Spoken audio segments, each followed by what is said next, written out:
Welcome back, 888 R&P. Some of you may notice I've had a bit of a trim. We're currently working on the SAF, which is under the knife. We've actually got one front jacking point off.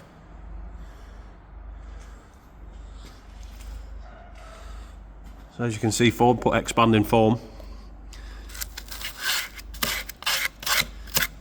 which has decided to hold water and has started the rusting process. There has been wax oil at some point, which has done its job really. Unless that's factory, I'm not sure. But yeah, you can see all the holes, all the original spot welds I've had to drill out to release the old, that is a hole that needs sorting, to release the old jacking point. See it? So all these holes down the middle don't actually come in the new panel. Just turn it around the right way for you. Yes, like I said, these holes here are here and here. So I'm going to have to try and template roughly where these are to replicate them in here. And then that panel can go on. Actually didn't take as long. Actually didn't take as long as I was expecting. So an hour and a half, a couple of hours, sussing out what's going on, drilling all the holes. So yeah, I'm going to try and repair, this is actually the driver's side I've got off. So I'm going to try and repair the driver's side first before I move onto the passenger side. So I don't want too many factors loose. So as you can see, there's a lot of structure and a lot of strength with this jacking point in. So if I take both sides out, yeah, there's a good chance of it going a bit wayward. Well, what a beautiful day outside. We're on the Sierra Cosworth. Things are going a bit backwards, or even more backwards even.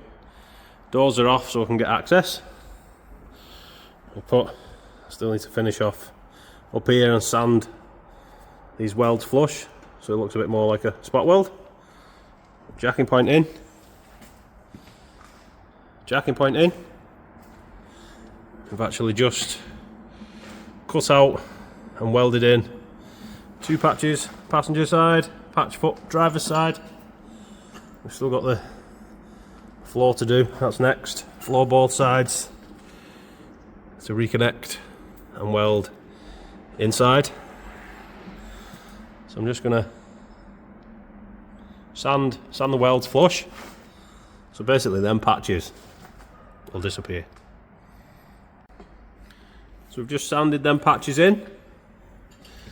Give them a quick dust over with some rust inhibiting primer. The keen eye will spot them. But by the time there's under seal on, you're not going to notice. So the full underneath of the car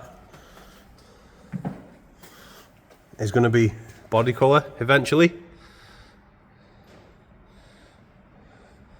So it's a bit scabby in places and it's patchy. All the original paint's coming off. Bits of surface rust. It's not rotten, it's just surface rust and a bit scabby. So we're gonna body colour the full underneath with this Gladiator. It's like under seal stroke, wherever that is, if anyone's ever used it before. So it should give it a nice finish underneath. So the next one, yeah, plenty. So I've done that now. I'm going to lower the car down. I'll start on the floor. Start patching the floor in. I want to get this front end done. The front end done. There's a patch here, the seat mount needs attention. The back of the floor needs attention. If I can finish the floor, finish the back of the floor, I'll actually underseal the floor pans, the tunnel, both front wheel arches, wheel housings even. Yeah, and just try and break it up into stages. It's a bit hard trying to tackle everything at once. So what I'd rather do is break it down in stages. Makes it a bit easier and it's not so disheartening. Because those who do bit restoration work, they'll understand that once you start stripping rust away, if you do the full car, it's just a massive headache, a massive stress. So I'd rather break it up, do the front, I've done the jacking points, do the floor above, finish all that area off, get that done, move on to something else, get that done, finish that off, underseal so far, and then I can start unfolding something else, finish that, underseal that, and carry on. Yeah, as you can see, it's a bit of a dirty job, but we'll get there. What is going on with the weather these days, guys? Yesterday we had sun cracking the flags. Today it's freezing cold. I've had enough. Anyway, been cracking on with the staff this week. Done a few good jobs. We've managed to finally get the floor pinned in on the passenger side. We have still got this, I'll address that in a minute. So we've got the original seam back in on top of the jacking point. Jacking point's in. We've smoothed some of the welds out. Still got the driver's side to do. But because of this edge, which is actually rusted through, and then it goes really thin. As you can see, daylight right through there. It goes really thin, right the way down the edge of the car. So what I'm going to actually do is cut where this seam is here. I'm going to cut into that. So literally put a right angled patch in here, which I've already made. So this piece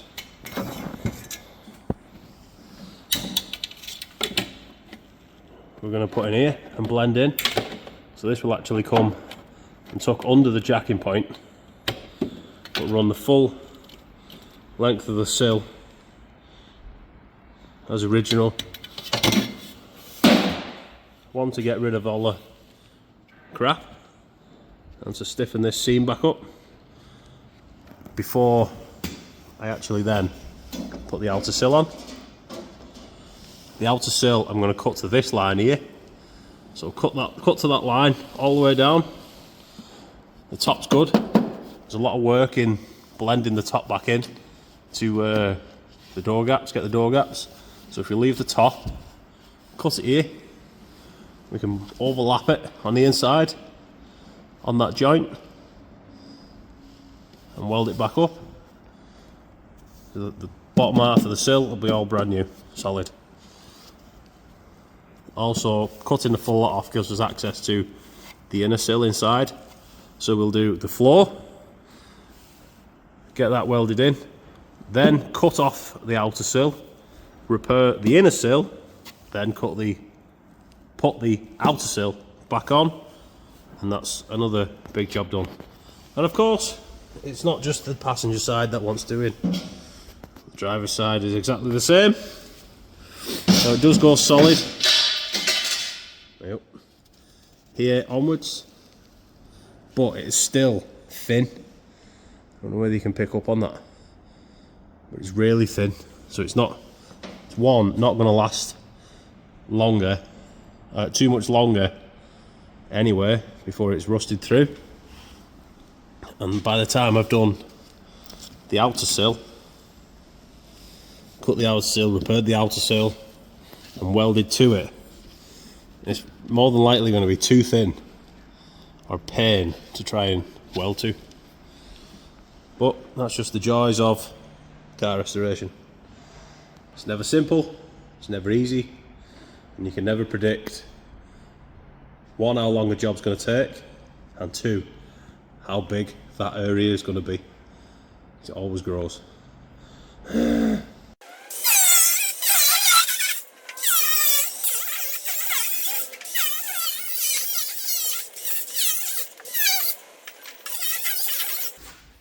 now that edge is all cleaned up, I'm going to offer the angle, piece of the little angle we've made.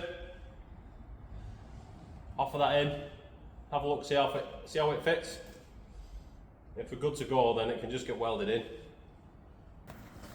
So, we've managed to slide the formed angle in. So it just lips under. I've got to address this, so don't worry about this yet. I've got to put a band in the back of the floor to replace where it's all sweaty and separating. So we'll address that hole when we get to it. But we've slid the angle in. So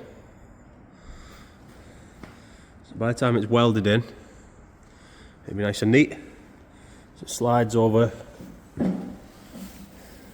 slides behind the jacking point like the original floor would. Again, this hole that's here,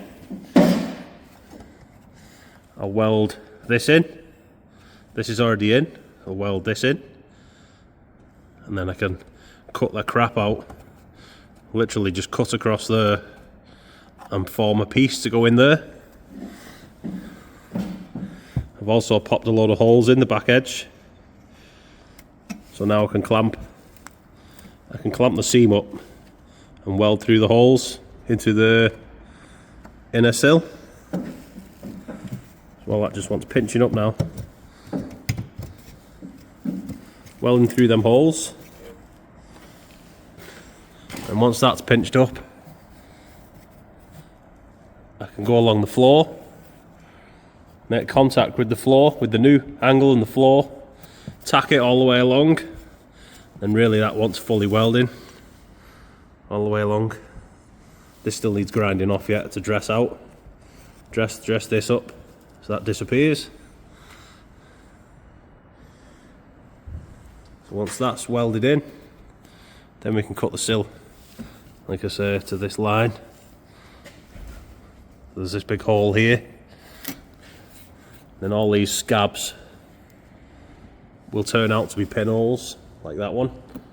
That's actually through. Keep fighting through it. Yeah, see where we end up. We've got the angle fully welded in here now. So this is the penetration, that line you can see is the penetration, because I've fully welded it from underneath. So it gives us a nice clean edge. So in that radius there, we'll put some seam sealer, pretty much like they had in from the factory. That radius was just filled with seam sealer. So we just need to clean the edge up. Once it's all painted, you're not really going to see it and notice. So we pretty much know what we're doing with the. It is a mess. It's a mess. We pretty much know what we're doing with the floor now. We've got a few patches in we need to clean up. That's stripping that we need to clean up. And we still need to do the driver's side. The driver's side's still got big holes in. Front, that is pretty much it. We move on to the back then. Boot floor. I need to see what's going on with the strut tops. The strut tops are a bit scabby. Now whether it's just, it is a bit of scabbiness and a bit of surface rust. It does seem to be a little bit more than that. But we'll see. There is more, there's like lots of little bits in the boot. Edges of the boot floor. Both sides. I'm not sure whether the driver's side needs it as much. It's still a bit scabby in that corner. Yeah, so she's getting there. She's getting there. arches to put in. The replacement arch actually comes to about here, so that negates a lot of that stuff. It'll just be possibly this patch here. Oh no, we've made a mess. We've cut the sill off to this line you see on the wing. So what we've done is we've cut it off underneath this lip all the way along. So when we put the new sill on, it'll actually lip on the back of it, and then we can just weld it, sand it up, and it'll just blend in. Here we've took the outer sill off, and we've got this mid sill. So we've got the inner sill, like a mid sill, outer sill. This is all rotten, but only in stretches. Got this first piece, and then there's a bit of surface rust, but this piece is actually solid. And then another hole. So now that hole goes a bit further. Stiffens up here a bit. Stiffens up here a bit. Then it goes holey again. And then we've got a big hole. Big hole. Big gap missing. When we come to the back. So I'm going to have to try and prep this and this under here and weld to it to try and form a similar shape to what's there, and repair all that as well. In the meantime, I can't actually put the cover sill on until all that's done. The joys.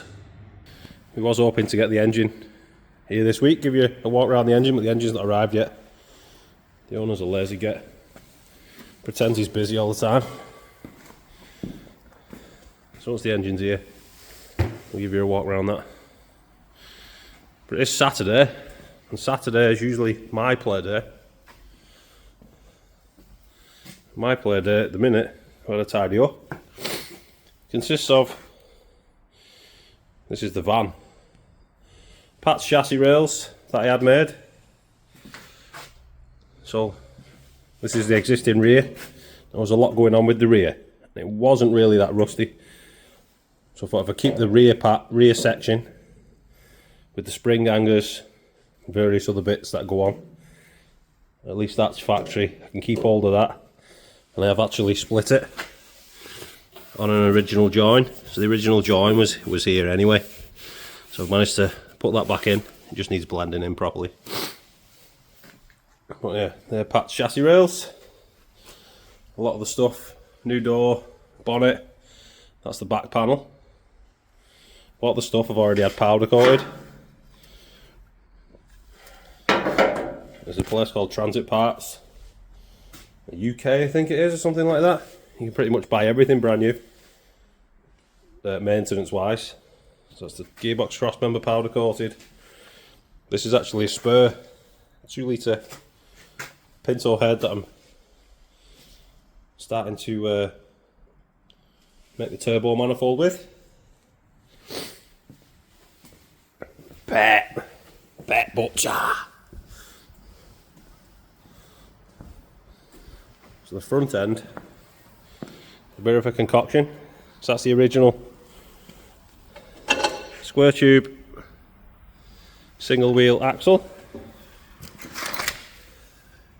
Now the wheels are 17-inch steels from a new Transit. Still got the same stud pattern, fits straight on, and I've actually put 4 inches in them, so they're now 10 inches wide. So all that's been powder coated, leaf springs, painted axle. The front end is a bit of a concoction. A lot of you won't know Transits in depth, but originally the Mark III had solid discs. I put vented discs on off a heavy duty 6 stud. Bearing in mind this It's only a 5 stud. So there's a lot of concoction between 5 stud hubs, 6 stud discs which do mount on, new struts, new shock absorber struts, ball joints, brand new calipers. Now these are the Mark III bottom arms. Now I get this the right way around. They're actually Mark 4 and 5 bottom ball joints. For some reason they changed between Mark III and Mark 4. So all that's been powder coated. So that's ready to go on really. And over here we've actually got the engine and gearbox. So that's all the MT75 gearboxes fit the diesel. And what Ford decided to do was put this adapter plate on. So all the Pintos, all the petrols had an adapter plate to go to the MT75 gearbox. And that's the flywheel. Eagle eye viewers will notice it's not standard Pinto bolt pattern. That's actually a Cosworth flywheel. And what I've done to get around the diameter issue of the ring gear, so this is the Transit ring gear, which the original Cosworth ring gear is sat here, where this is the original Transit ring gear. So I've had this adapter ring made, so the adapter ring has been heated up and sweated onto the flywheel. The ring gear has then been heated up, sweated onto the spacer plate, spacer ring, to make us able to run the starter motor and factory location on the gearbox. So this is Pat's engine. Now, Pat's engine is 205 block with a YB plenum welded to the Sierra injection, well, Pinto injection manifold bracket, manifold plate. She's got max speeding rods, performance rods in there, see how long they last. It's got Cosworth pistons in there. What else has it got in there? ARP bolts all in the bottom end. Yeah, so it's a quite, obviously a Cosworth crank. So it's pretty much a Cosworth bottom end. It's got an EFI Sport cam in there as well, which should work with it with a turbo. A bit better than a naturally aspirated Pinto cam, because obviously they're not designed the same.